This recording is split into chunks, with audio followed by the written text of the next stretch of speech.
ছাত্র জনতার ঐতিহাসিক গণ-অভ্যুত্থান দিবস উপলক্ষে মানিকগঞ্জ জেলা বিএনপির উদ্যোগে একটি বর্ণাঢ্য বিজয় র্যালি অনুষ্ঠিত হয়েছে। মঙ্গলবার দুপুরে মানিকগঞ্জ শহরের কেন্দ্রীয় সড়কসমূহে এই র্যালি অনুষ্ঠিত হয়।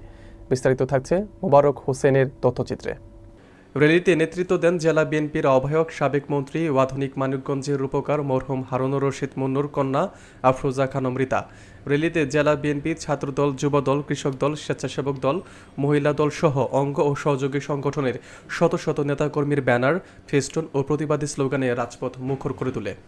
ছাত্রদলের সভাপতি আব্দুল খালেক শুভ, যুবদলের প্রেসিডেন্ট কাজী মুশতাক হোসেন দীপু, সদস্য সচিব তুহিনুর রহমান তুহিন, কৃষক দল সভাপতি গোলাম কিবরিয়া সাঈদ, যুবনেতা আব্দুল আহাদ লিটন, তোফাজ্জল হোসেন তপু, বজলুর রশিদ, লুৎফর রহমান, ইউনুস খান, রুবেল হোসেন সহ জেলার গুরুত্বপূর্ণ নেতারা উপস্থিত ছিলেন।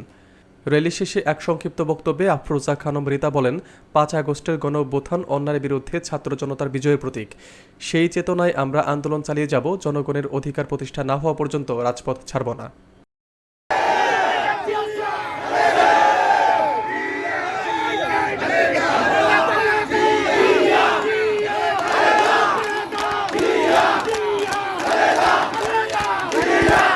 এই 5ই আগস্ট শুধু স্মরণীয় দিন হয়েই থাকবে এবং আমাদের জেলা বিএনপির নেতৃত্বে এবং সদর থানা বিএনপির নেতৃত্বে এবং পৌর বিএনপির নেতৃত্বে আজকে যে মিছিল হলো, সেই মিছিলে আমাদের সদর থানা শ্রমিক দলও অনেক ভূমিকা পালন করেছে।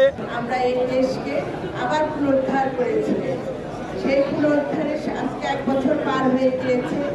আমরা কিন্তু সেই শহীদদের এখনো ভুলি নাই। তাদের রক্ত বিনিময়ে আজকে আমরা এই স্বাধীনতা পেয়েছি। আমরা সেই বীর মায়েদের ভুলি নাই, যারা তাদের সন্তানদের দেশের জন্য, দেশের মানুষের জন্য উৎসর্গ করেছে। আমার সংগ্রামী ভাইয়েরা, আপনারা এই 5ই আগস্টের কথা সবাইকে মনে রাখতে হবে, আজীবন মনে রাখতে হবে, নতুন প্রজন্মদের মনে রাখতে হবে, আপনাদের সন্তানদের মনে রাখতে হবে যে কিভাবে এই দেশে স্বাধীনতা এসেছিল। আজকে সেই স্বাধীনতার 1 বছর পার হয়ে গিয়েছে। আজকে আমাদের নেতা জনাব তারেক রহমানের নেতৃত্বে আমরা এই তারিখে 5ই আগস্টের র্যালির ঘোষণা দিয়েছে। সেই র্যালির শুভ উদ্বোধন ঘোষণা করলাম। তার আগে আমাদের প্রত্যেকটা নেতাকর্মীর কাছে একটা অনুরোধ থাকবে, এই বিএনপিকে নিয়ে, বাংলাদেশকে নিয়ে যে গভীর ষড়যন্ত্র চলছে, সেই ব্যাপারে আপনাদের সবাইকে সজাগ থাকতে হবে। সবাইকে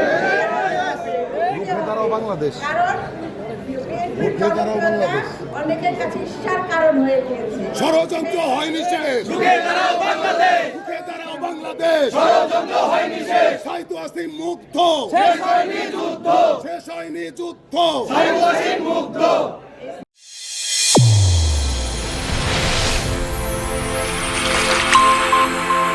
চ্যানেল A1 হৃদয়ের স্পন্দন।